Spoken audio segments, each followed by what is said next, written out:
Halo semua, dengan aku Eva Inzu untuk channel Inzu Bukutopia. Dalam video kali ini aku akan membahas bukunya mangganya dari Naoki Urasawa, seri terbarunya yaitu Asadora, dan juga mungkin Mujirushi. Sebelumnya aku ngajak kalian untuk subscribe di channel Inzu Bukutopia ini, dan jangan lupa nyalakan tombol notifikasi yang ada icon bellnya itu supaya kalian mendapatkan notifikasi kalau aku upload video baru. Aku disclaimer dulu, di sini aku tidak memiliki background seni. Jadi kalau ada kekurangan mengenai interpretasi aku terhadap artwork yang ada di dalam video-video aku, harap dimaklumi. Dan jika kalian ingin beri masukan ataupun kritik ataupun mungkin saran konten, silahkan komen di comment section, dan juga kalian bisa email juga di inzubukutopia@gmail.com. Adapun video ini disponsori oleh toko buku Inzu Comics. Yang pertama adalah aku mau ngasih lihat format dari komik yang akan aku bahas sekarang. Oke, ini adalah aku ingin jelasin tentang formatnya untuk buku Naoki Urasawa. Ini Mujirushi dan Asadora. Keduanya sama, ukurannya sama banget.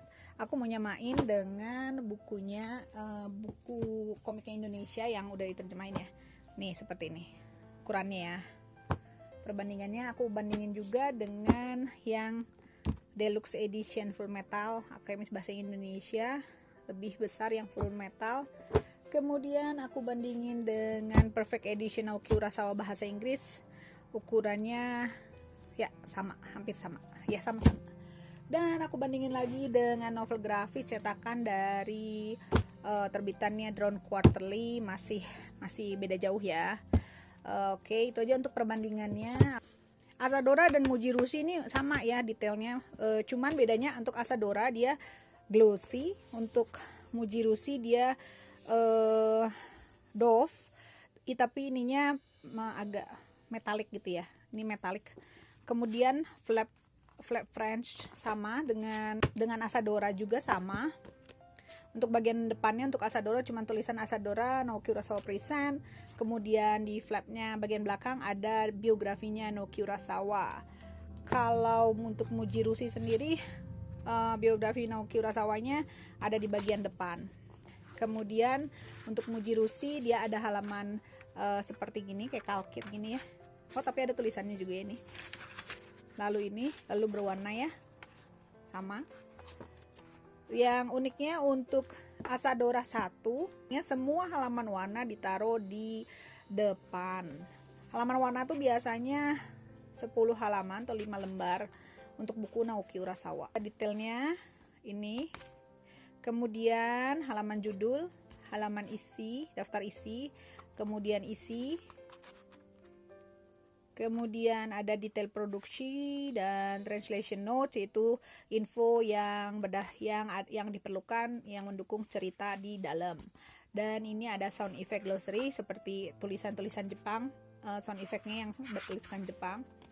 Kemudian ada detail dari buku Asadora ini. Untuk sound effect yang mau aku angkat di sini adalah, di sini ditulis the sound effect in this edition of Asadora have been preserved in their original Japanese format. Kan tertulis seperti itu, tapi aku menemukan masih ada seperti ini misalnya.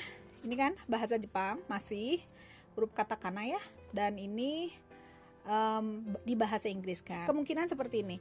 Untuk edisi Jepangnya tertulisnya dalam bentuk balon sehingga diterjemahkan. Tapi kalau ditulis di dalam bentuk seperti gambar, dia akan dibiarkan apa adanya. Karena kalau misalnya seperti gambar seperti ini kan merupakan bagian dari artworks ya. Jadi dia tidak diterjemahkan dalam bahasa Inggris. Mungkin pertimbangannya seperti itu. Oke, itu untuk formatnya.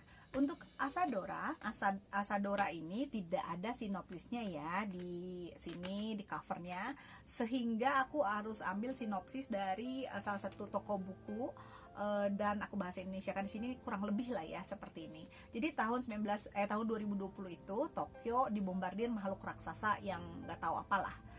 Dan itu memang kebetulan di sini seperti itu. Kemudian tahun 1959 Asada itu tokoh utamanya dia memanggil Dokter Objin karena ibunya hendak melahirkan. Jadi ketika dia memanggil Dokter Objin ini, dia pas balik ke rumah lagi dia mendapati seorang maling gitu, ada maling. Jadi dia teriak maling.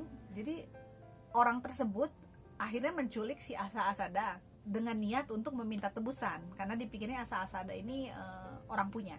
Pada saat kejadian tersebut, penculikan tersebut, ada topan besar.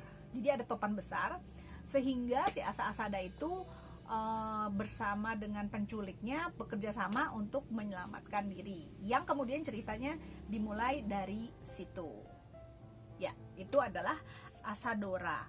Kisah Asadora. Untuk modelnya sendiri sepertinya sih seperti 20th Century Boys, jadi science fiction gitu. Sepertinya science fiction. Yang aku paling suka dan aku sudah membaca di jilid 2, yaitu karakter dari Asada ini tuh kuat. Dan jadi kalau kalian kangen sama bukunya dengan karya-karyanya Naoki Urasawa, ya ini.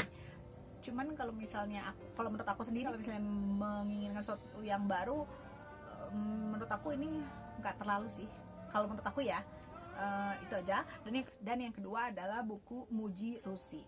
Jadi buku Muji Rushi ini adalah one shot. Di sini ada tulisannya with Fujio Production. Cuman intinya adalah ini seperti semacam lu kalau ngeliat harapan atau mimpi, lu ikutin gitu. Ya nggak sih? Coba deh kalian baca sendiri karena ini sudah diterjemahkan ke dalam bahasa Indonesia. Jadi ya worth to try lah. Oke, itu aja. Oh, aku bahas aja ya sekalian supaya nggak buat video baru. Ini ada bukunya Junji Ito yang baru, yaitu Love Sickness. Buku ini sendiri hardcover by Viz Media. Formatnya sama seperti buku-buku Junji Ito Viz Media lainnya.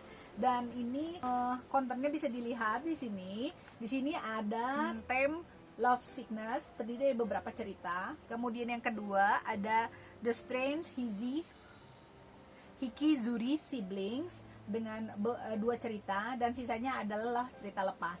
Jadi kisahnya itu adalah ada suatu kota kecil yang mana mempunyai tradisi kita minta fortune telling, kayak ya fortune telling pada orang yang pertama kali kita temui dibelokkan. Jadi untuk dia kasih, kita minta saran apa, misalnya percintaan, mostly karena banyak anak sekolah ya percintaan yang ditanya. Dan ada satu keluarga yang yang awalnya tuh penduduk situ, tapi karena bapaknya itu pindah lokasi kerja, mereka pindah dan kemudian kembali lagi di kota itu. Disitulah kisah dari Love Sickness ini muncul. Jadi si yang balik itu kan si Ryosuke. Dia tuh nggak suka karena ternyata dia itu punya suatu pengalaman yang nggak asik lah ya, berkenaan dengan fortune telling di belokan jalan. Di situ kisahnya mulai. Ternyata setelah dia baru nyampe di kota itu, muncullah ada satu orang yang suka memberikan fortune telling kepada orang-orang dengan cara yang, maksudnya fortune tellingnya tuh nggak bagus, negatif. Yang pria yang ngasih fortune telling itu kayak yang cantik gitu, beautiful man gitu, bukan ganteng ya, cantik. Jadi orang-orang tuh seperti terhipnotis gitu dengan orang ini, sehingga mereka tuh banyak sekali akhirnya melakukan sesuatu hal yang absurd lah ya. Dan pada beberapa cerita berikutnya juga ada kejadian seperti itu, sama seperti Uzumaki. Dari aku sendiri itu sangat menarik, kisahnya ini menarik. Terus udah gitu kayak serem gitu ya. Jujur aja aku nggak ngira banget aku bisa menikmati buku ini yang buat aku kayak deg gitu ketika aku baca cerita bagian Love Sickness, yang mana ada perempuan dewasa, dia itu kayak ada masalah dan dia tuh bertingkah seperti orang yang bukan kerasukan ya, kayak bertingkah absurd karena ya sakit cinta gitu. Kalau misalnya kalian ketemu orang dia tuh patah hati, yang dia kayak desperado banget gitu ya, kayak putus asa banget, jangan dijatuhin lagi. Nanti sama seperti di dalam buku ini, sebenarnya ini sedikit, ini lumayan real ya kalau menurut aku. Dalam kehidupan kita tuh ada yang seperti itu. Kisah lainnya itu lucu-lucu, ada yang lucu tapi serem. Jadi aku suka banget yang ini. Untuk Love Sickness ini itu ada aja yang aku bahas, Asadora, Muji Rushi, dan Love Sickness. Sampai ketemu lagi di video berikutnya. Jangan lupa untuk subscribe dan kasih like kalau kalian suka. Oke?